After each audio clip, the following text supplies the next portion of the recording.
picked up this dynamo cabinet, HS5. It's actually in really good shape. The bottom of the base is clean. This came from Arizona and I picked it up.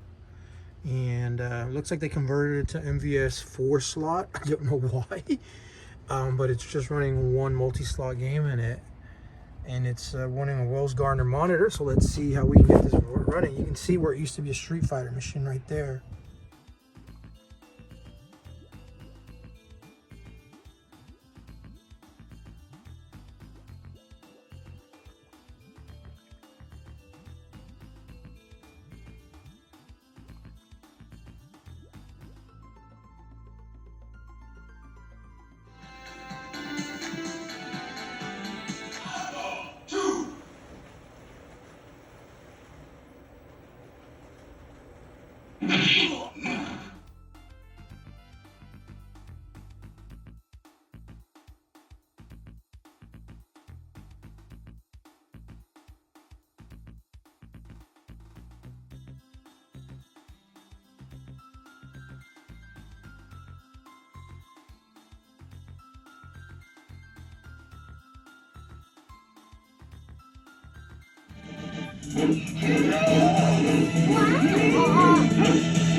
So I poured a little bit of this stuff here, paint and varnish stripper, and I removed some of the paint on there, and you can see there it's starting to do it and clean it up.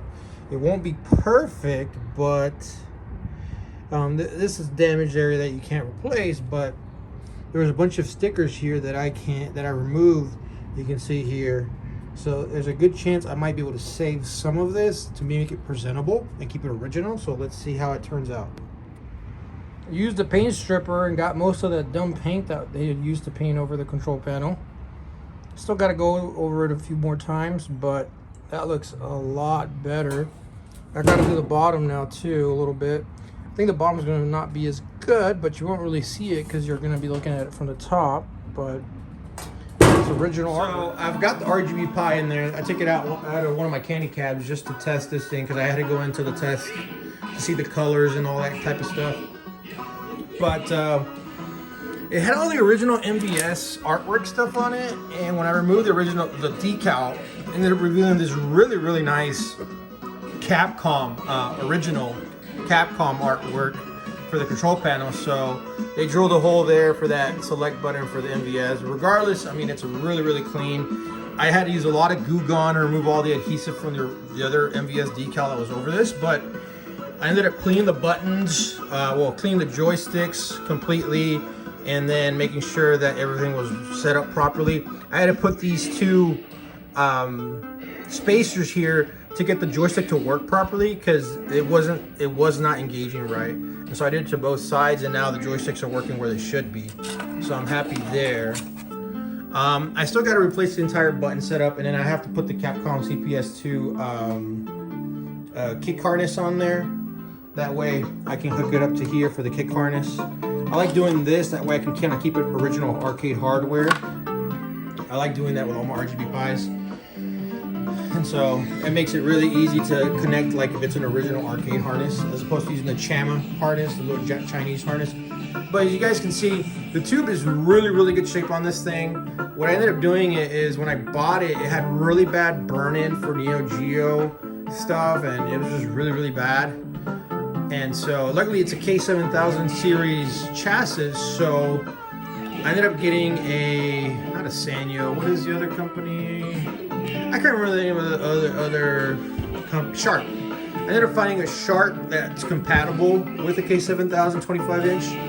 And so I ended up just swapping in a Sharp TV, and it's in really amazing shape, as you guys can see. I still need to change the horizontal capacitor on it. That you have to do on these. And I still need to rebuild the chassis. You know, I haven't had time to put the new caps and stuff in it yet. But I just wanted to test to make sure that this tube worked with it, and when I confirmed that it does work. So I'm really happy with it. I mean, the other tube, I could never dial it in. Like, the colors were really bad. The focus was just super blurry. I could never, I mean, the adjustments would work on the chassis, but you couldn't compensate enough to make it work on that particular tube. The tube was just done. So gonna go ahead and turn this off for now, because like I said, I still need to do a lot of work on that chassis, and I don't really want to keep it on too long and let it heat up, because that's what happens if you put one of the sharp tubes on this K7000 series. You have to replace a horizontal capacitor from like 3.9 to 4.7 or something like that. There's a YouTube video about it, but you got to do it so you can get the proper width and adjust the width on these, and plus so it won't get, so that particular cap won't get as hot. Because what's happening is, if that cap is not set to the right specifications to run with the chassis, then I think the chip, there's a chip for the horizontal that controls it, it starts trying to compensate. I remember when I first turned on this tube, the width was really out, but the chip is noticing that, and the chip is trying to compensate and shrink the image back down. Well, that makes it work really hard, and that'll overheat that particular chip, and it'll let it burn out sooner than it should. So that's why you have to replace that capacitor, so you get the right particular specs for the horizontal. That way that particular chip, ICU chip, is not working as hard, and it'll work colder, and it'll last longer long term. So that's why you have to do that. And I learned all this just watching YouTube videos. And honestly, the K7000 series, it's a little board. It's super easy to work on. There's so many tutorial videos online that you know, I have zero experience working with tubes. My first time working on them hands-on, and I was able to do a tube swap pretty easily. And now I just need to figure. Now I'm buying desoldering tools and stuff like that. That way I can do my own cap kits as well, because I need to learn this skill. I have to. If I don't learn this skill, then I'm gonna have to be at the expense of other people that are gonna charge me up the butt. And hence why brings me to my next point. I picked up this Tekken 3 a month later from this one, and this one's complete. It's fully intact. It has the board, everything, all original arcade. It was converted to a Tekken 3 at some point long ago. You can tell it was bought at an auction a long while back, but I can't get the details on it anymore. They're both the same model, HS5. This was a Street Fighter Championship Edition. This one's a Super Street Fighter 2 Turbo, because of the artwork. It has like the globe here, which is very for Super. This one, like I said, Champion Edition, has that artwork for Champion, but this one has a Super. You can kind of see it there. See, it has like the globe. So what I'm going to be doing now is I'm going to revert them back to what they were originally. This was going to be a Champion Edition, and this was going to be a Super Street Fighter 2 Turbo Edition. And I'm going to remove that artwork. I'm going to keep all the Tekken 3 stuff because it's really cool. And plus, Tekken 3, you can run it on JVS, which you know, I have my my Net City over there that can run it, so that'd be pretty cool just to have that to run it at the 480p. But you know, it has a kick harness and everything in there, so I'm going to remove all of that and then put the CPS2 harness in here and make sure that it's all good to go. I'll probably throw in an RGB Pi, and I'll have both of them ready for sale. And that brings me to my point that I was trying to bring about, was if I can work on my own arcade monitors, especially these particular K7000 series, that opens a door for me to find other projects that I can work on, fix, restore, repair, and then, you know, resell them for more money. That way I can afford to buy other Japanese cabinets that I want. So that's my main goal, is I learn not only to fix for myself, but I learn because if I buy these projects out in the wild, I get them much cheaper. And then after I restore them, getting fully dialed in, then the value of those machines goes up significantly. And then I can sell them, and then I can flip around to buy more arcades. That's pretty much what I'm doing this for. I wish I could keep them. These are excellent condition cabinets. This one had a bunch of graffiti. You can kind of see a little bit of the graffiti still kind of left there behind from the pen. I still got to go over it and kind of clean it out a little bit more to get rid of it entirely. But I mean, the cabinets are in amazing shape. You just can't ask for more. They're in amazing shape, both of them. Like, it's just really, I lucked out with these two cabinets. Amazing shape. I still haven't drilled out the lock over there, so there's money in there. I already heard it, so I want to see how much money I had.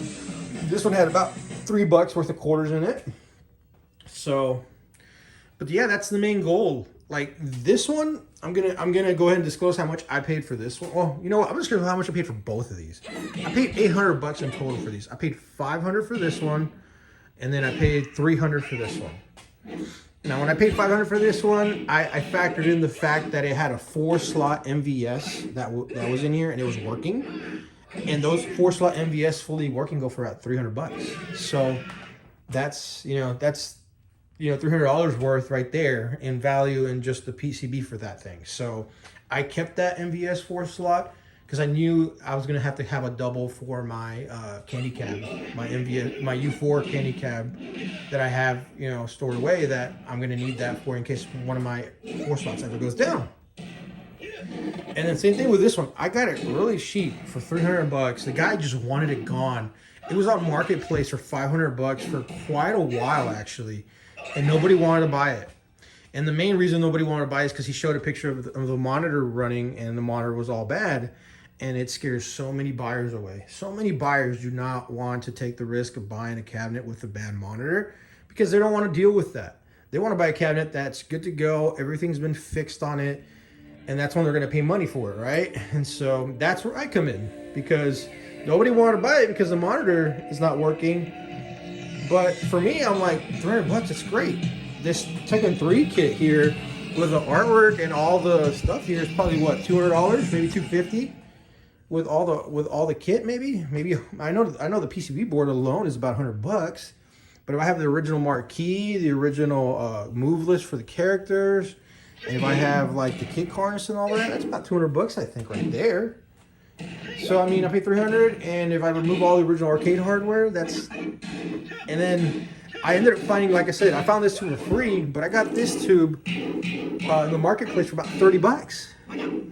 I just got, I got really, really lucky, and so I'm gonna replace the tube, do the cap kit, fix anything that's cold solder or joints on this thing, and then have fully running again.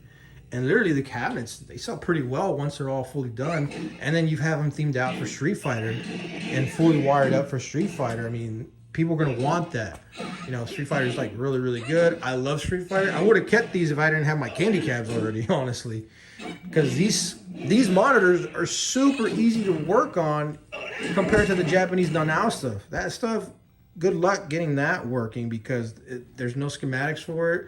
There's no tutorials much about them, if ever. And the only people that really work on them are Sharp Image. That's a company out there, I think, in Las Vegas that will work on that stuff. So, yeah. Enough about my video. Time to get started working on these, and I'll probably show a video once I'm done with the progress on these. But I figured I'd talk about these dynamo cabinets, what my ideas are with them, and the great value you get from being able to know how to fix this stuff. You guys have a good one. All right, I've got both dialed in. Put the new capacitor in that one. Now the image looks very focused and centered very well. Same thing with this one. I've got red now, so the colors are appearing now. You can see the red. I didn't have red before, now I have red again. And so hopefully it stays that way. See, all the colors are there now available. So we are good.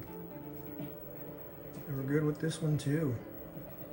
They both look really, really good shape. So now I'm just gonna leave them like that. Don't mess with them. Just dial them in and leave them alone. They're working, leave them on for a good while. I still gotta replace the fan on the power supply for this one. It's not coming on. So I gotta replace it, or else the power supply is gonna overheat. But other than that, looks good. It's like where Mario's like, you have to get at least 50 coins. I'm like, it's like, you have to get amount of coins, and it's hard. Yeah.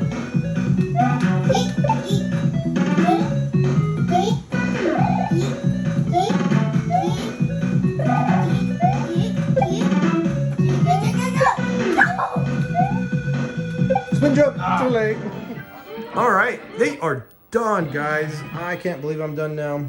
Took me about a month and a half to get them done. Most of it was due to waiting for certain things to come and having the funds to make it work, but turned out really, really good, guys. Like, they're super, super clean. Everything's fully working. I got both these running on a Pi, RGB Pi, and then right now I've got Super Turbo on one and Champion Edition, just to kind of tie everything in just for now. But you can just see how nice the tubes are, how clean everything is. Everything turned out really, really good after all that. I got the credit button here, credit button down there for that one. I just went wherever an existing hole was already, then just use that already for your credits. Because don't want to drill more than it's already there. Like this has the holes there for the lock bars and stuff, and I can't really get rid of that. That was already drilled prior to me. And if someone wants to put the lock bars back, they totally can, so I'll just leave them there. I'd rather just leave it. They don't look too bad anyways. That one had a lock bar down there, but I just used it as a hole for the credit. So use what you can. Try not to mess too much with it. Don't go too multi-cade on it. Like these are both multi-cades in a sense, but it has the original JAMA harnesses, CPS2 kick harnesses. So if you want to swap in JAMA hardware, like CPS2 hardware, you can just pop it in and it'll work. No problem. So that's why I had that in mind, just that they're totally workable as arcade hardware while still running the RGB Pi stuff. Which is why I like RGB Pi, because they have the JAMA stuff to connect to it and everything. This one had a bunch of the graffiti, all that cleaned up really, really nice. So I'm really happy with that. Sharp Image is who I got involved with doing most of the chassis work. Because I did some of the work, just making sure they work and the tubes worked. But I got Sharp Image involved at the very end to do like the flyback replacements and doing the cap kit while they were at it. So I got them to do for both. And they're really good, honest people to work with, or at least do business with, because they really would call me. They would show me them working. If there was an issue, that like this one had an issue after I received it back from them, and I sent it back to them, and they immediately worked on it and sent it back in less than a week. And I can't ask for more than that. So, and if they can't fix something, they're always willing to work out a deal with something else. Like if they might have a spare chassis laying around or something like that. So they're really good people to work with, very honest. I don't have any complaints about them. And I've seen a lot of people in the forum say that they're really good at what they do. So really happy to go with them to do this. And it's better to just have them do like the majority of the legwork that's more difficult, that I don't feel comfortable doing. And the only reason I don't feel comfortable doing is just because the time it takes, and I got so much other stuff going on. Like you guys see, I have so many other projects that I work on. So time is money, so it's better just send it to them, have them do the harder stuff, and be on my way. But tube swapping this turned out really well. I think it's from a Sanyo TV. Turned out really, really well. This one still has the original tube. Very, very, very minimal burn-in. You can't even see it. Like, it has to be like a white screen and you just barely see it. You can see like the Tekken health bar there, but you can't. I can't. Even on a black bar, I can't. Maybe it has to be just a white bar to be able to even try to see it a little bit. So it didn't justify swapping a tube, because you can't even see it even when you're trying. And now they look really bright, really clean, so I'm really happy with both. You can't ask for more, guys. Money-wise, I'll say they weren't expensive buying them in the marketplace. I got both of these under $1,000 in the marketplace together as a price, like under $1,000, even though I bought them separately. The main issues are always going to be, if the CRTs are dead, then you lose most of the value in these, and you're just buying a shell. And then when they convert them to LCD, then people don't really want LCD. They don't look that good. And then these are 25-inch, so I mean, it looks even worse. My most expensive thing was sending them to Sharp Image. It was under $500, just under $500 to get both of these chassis worked on and fixed and got restored with everything. And they do offer like a warranty for them. I can't remember the amount of time, but that's just because if something on the chassis is bad, then they can replace it for you. Because you never know. Even though they're putting new parts on here, they can be faulty and fail, so they have to apply some warranty. And then the artworks and the buttons and a bunch of stuff like that, I would say about another $250, $300. So it ended up being probably under, like, I would say all in time, energy, efforts, and parts, probably around $1,700, I would say, or a little bit more, with getting everything dialed in for this stuff. So that's a really good deal. You got 2 cabinets under $2,000. Working perfectly.